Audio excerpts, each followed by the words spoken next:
C'est une exposition très impressionnante pour moi puisque c'est tout un matériel que j'ai rarement vu exposé.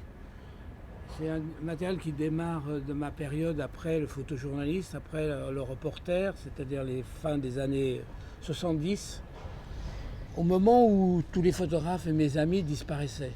Gilles Caron, Michel Laurent. Et moi je me suis dit il faut que j'arrête parce que sinon je vais pas revenir moi non plus d'un conflit, le Biafra, le Cambodge, le Vietnam, le Tchad, tout ça, donc j'ai arrêté. Et puis j'ai fait comme ça des choses qui étaient un peu pour moi sur l'enfermement, sur le monde rural qui m'était très cher, et sur la France, des sous-préfectures, en couleur, en mettant tout de mon côté, c'est-à-dire techniquement des choses impeccables, aussi bien errance que rural, que New York, tout ça.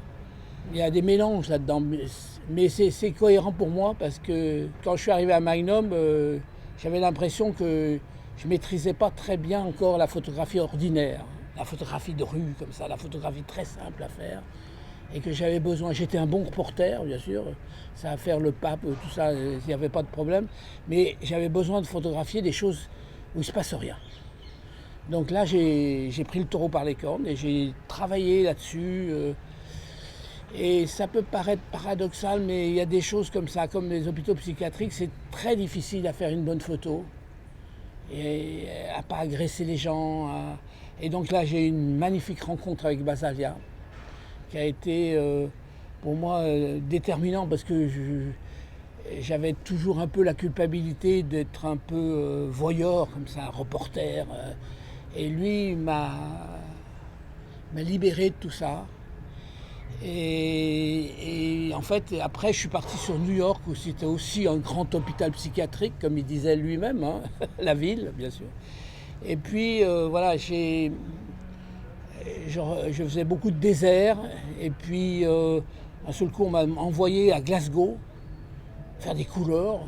Un paysage complètement incertain pour moi. J'avais jamais mis les pieds aussi haut. Et puis voilà, il y a eu cette rencontre avec, après la France. Je me suis aperçu que les Américains travaillaient beaucoup sur leur territoire. Et je me dis pourquoi on ne pourrait pas travailler nous aussi sur notre territoire. Et comme moi je suis issu d'une petite ville de province, Villefranche-sur-Saône, sous-préfecture, j'avais envie aussi, très vite je me suis dépassé dans toute cette France-là qui était un petit peu, avant qu'on en parle beaucoup par le biais des Gilets jaunes, cette province un peu abandonnée, oubliée, mais aussi à la fois à la mettre en valeur, quoi. Lui donner des lettres de noblesse, des couleurs magnifiques, un charme fou, quoi. Et voilà. Et puis ensuite, là, récemment, il y a plusieurs autres choses aussi sur les villages d'Occitanie qui ont lutté contre l'arrivée du gaz de schiste. Et puis tout ça accompagné d'un travail que j'avais fait depuis très longtemps, qui est vraiment la rupture pour moi, c'est errance. C'est-à-dire on ne sait pas où on est et tout se ressemble. Voilà. Donc je suis parti dans le monde entier. J'ai fait des photos et même moi je ne savais plus où elles étaient faites parce que tout se ressemblait. Une errance comme ça, et puis surtout l'absence de sujet. Ça m'a fait plaisir parce que j'avais plus de sujet, j'avais plus à raconter une histoire, j'avais plus à faire un thème. Tous les photographes s'engouffrent là-dedans et puis après il n'y a plus de bonnes photos parce qu'ils sont prisonniers de leur histoire, du sujet. Voilà, donc c'est un peu, c'est une photographie de moi tout ça. Je continue bien sûr à faire des photos, mais disons que c'est une grande part de moi-même.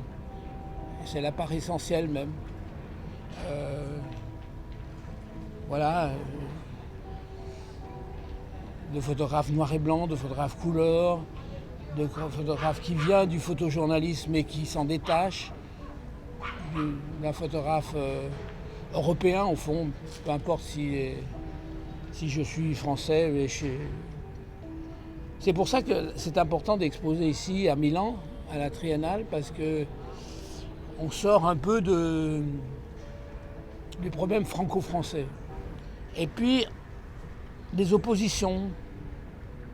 C'est très intéressant, une magnifique installation comme ça, qui sort un peu d'exposer ces petites photos comme ça, avec un beau cadre. Là, il y a des confrontations, des associations.